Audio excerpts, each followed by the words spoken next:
It is a day the industry never thought would come. Join us all day as we report on Bill Gates' last full day at Microsoft. It's been in the planning for the past 2 years. He'll still be active as chairman. It's hard to believe it's really here. Big pimpin', I'm Bill G. Big pimpin', yeah, you know me. Got it. Killed it, Billy G. Hey, let me get one thing straight with you. You can retire and then unretire? Exactly. Gotta keep him guessing. Thanks, Jay. No, it was great. Not so much. Couldn't break his heart, though. Somebody gotta tell him. It's horrible. Hey, I was thinking the last time I was on the show, I thought it was really successful. Yeah, no, you were great on the show, man. We loved it. It was, although, you know, you did kind of run off at the end, like I, you know, had monkeypox.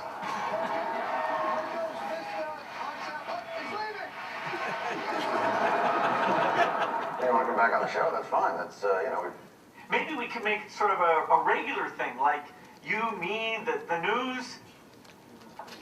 a co-anchor kind of a situation. It's a great idea. I gotta tell you, it's a great idea. It's the only thing is, I'm on my jet right now, and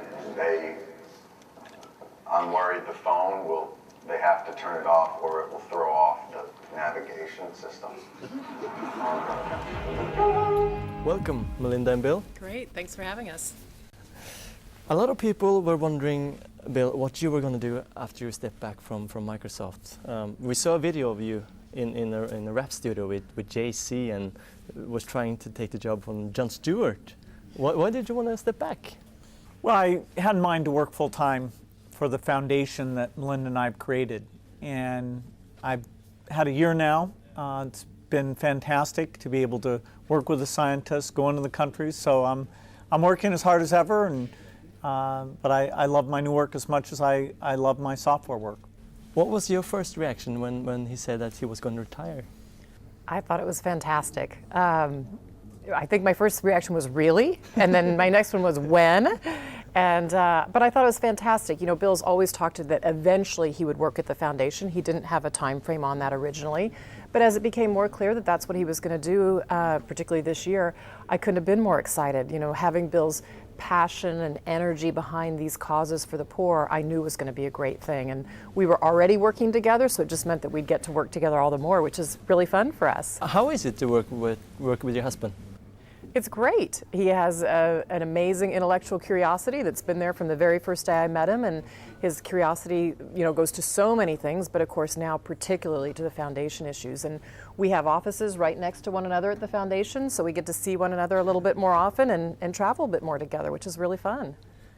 When was the first time you found out that you can make a difference, that with your money you can make a difference in the world? Well, Melinda and I had talked about giving the money back to society to have the best impact, even before we were married. The question of what would we spend it on was a long discussion. We started out actually spending on population issues, making sure women had the tools to only have children when they chose to. And it was through that work that we actually met experts in global health and found out that vaccines could be invented, could be used in a better way, and that also would reduce population, which had been our first focus. But you have been traveling to, for instance, Nigeria and Ethiopia. What meets you? What do the people say when you come there? Well, sometimes we travel where people don't know who we are, and other times we travel where they do know that we're there with the Gates Foundation.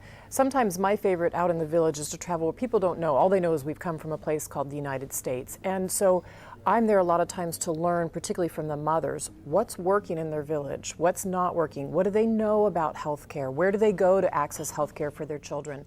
And their questions for me often have to do with, well, why are you here? You know, or what's it like in the United States? Where do you go to have a child? And so you learn to have this relationship where you can start to really talk about the real issues. Do they know about HIV/AIDS? Do they know about where they can go to get reproductive tools if they need them? And I think for me, that helps me really understand whether the information is getting out there to them and whether the impact is actually starting to happen on the ground for these women. What did your children say when you said, I'm going to give all these buildings away? Well, they're young enough that they haven't really fought that issue at all. I don't think they will.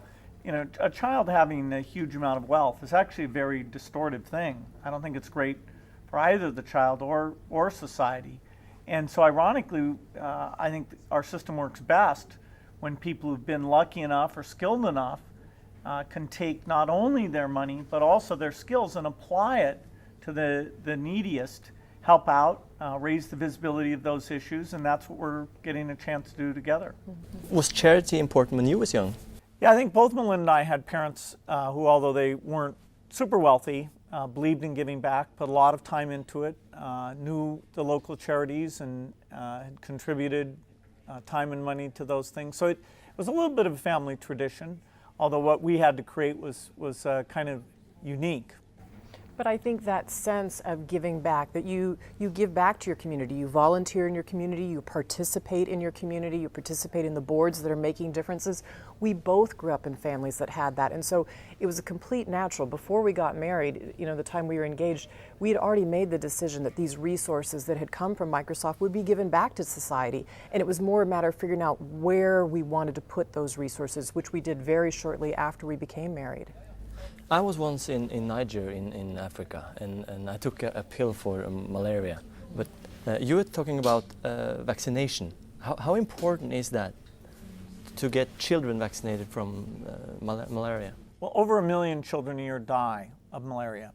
And a vaccine, a perfect vaccine, would save all of those lives. The one that's going into testing now looks like it'll save about half of those lives. So this is just the first generation, and there'll be more that come. But as you save those lives, of course, it's a miracle by itself, but it also changes the situation. It reduces the healthcare burden, reduces the episodes where people are not able to work or go to school. So malaria has been a huge drag on Africa, and it's time we got rid of that. Does this get more important when you got your own child? I think it deepens in a way. I mean, in a way, what we were already committed to. We already were looking and saying, my gosh, before we had children, how can you live in a world where a child is still dying of something like diarrhea or pneumonia? That's unfathomable. You know, in Norway, children mostly don't die of pneumonia. So we already had that deep-seated belief that that's what we wanted to work on. We were already investing greatly in childhood vaccinations along with the Norwegian government. But then I think when you have your own children, you feel even the pain even more of what it's like for those mothers in Africa. It's no more sad for them to lose a child than it is for a mother in Norway or a mother in the US. And one of the reasons African women have so many babies is because they want to make sure that just a couple survive into adulthood. That's tragic. And so all the more you want to make sure they have the vaccinations so that they can reduce those childhood deaths, so then they reduce the size of their family, which is ultimately what they want to do. They want to know that some of their children are going to survive. Would you say that some people say that a child from an industrial country is more important than one from the UN? Well, the world seems to treat it that way, and that the world is willing to spend millions on health for that child in a rich country, and yet isn't willing to spend the few thousand that would save lives in the poor countries. Now that disparity is being changed. Countries like Norway that are very generous in their development assistance are helping these advances be invented and delivered to the poor countries. And so if all countries were that generous, the gap would be dramatically less than it is right now. I once read some articles in Los Angeles Times about your foundation, and the article told that your foundation was investing in companies that were bad for the society. What can you say about that, Bill? Yeah, the work of the foundation is to get out great medicines, and we do have an endowment, and for example, part of it's in U.S. Treasury bills. So there's a question, is the U.S. government doing all good things or not, and therefore should you own U.S. Treasury bills? We're not going to change. Our investment policy is not going to affect the U.S. government. So, it seemed to be saying that that was our greatest form of influence, was how we invested. In fact, that isn't how we can change things. We can change things by how we spend our money. And so we don't invest in tobacco companies or a variety of companies, but that's not because we think that saves lives. You know, what saves lives is what we do affirmatively. Now you are here in Norway and talking to Prime Minister Jens Stoltenberg. What can Norway do? Well, Norway has already been an incredible leader on the global front. Norway gives 1% of their GDP to these issues to help development assistance around the globe. And it's the leadership of Prime Minister Stoltenberg and those that are around him that get other countries to realize that these investments make a difference. So for instance, Norway invested very early in an alliance that got vaccines out to children worldwide. Over 200 million vaccines have been delivered because of the investments made by a number of governments and private philanthropy. So we've got 200 million more vaccines out there and 3 million children that haven't died because they've gotten these vaccinations. It's the leadership by countries like Norway that says this is important and is showing down the line we're getting impact that make other governments want to come and invest alongside, and that's been terrific. What will you say is your dream with your foundation? When are you guys satisfied?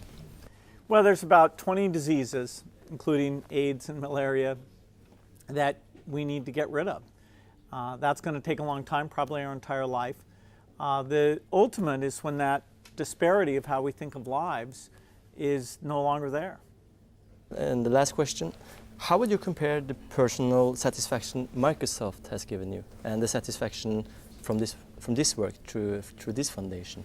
Well, I'd say they're about the same. I get to work with smart people on bold ideas, some of which succeed spectacularly, some of which need to be changed and refined over time, often a decade ahead of seeing, you know, voice recognition or tablet computers or the world's best search, and getting behind those people and adjusting as it goes.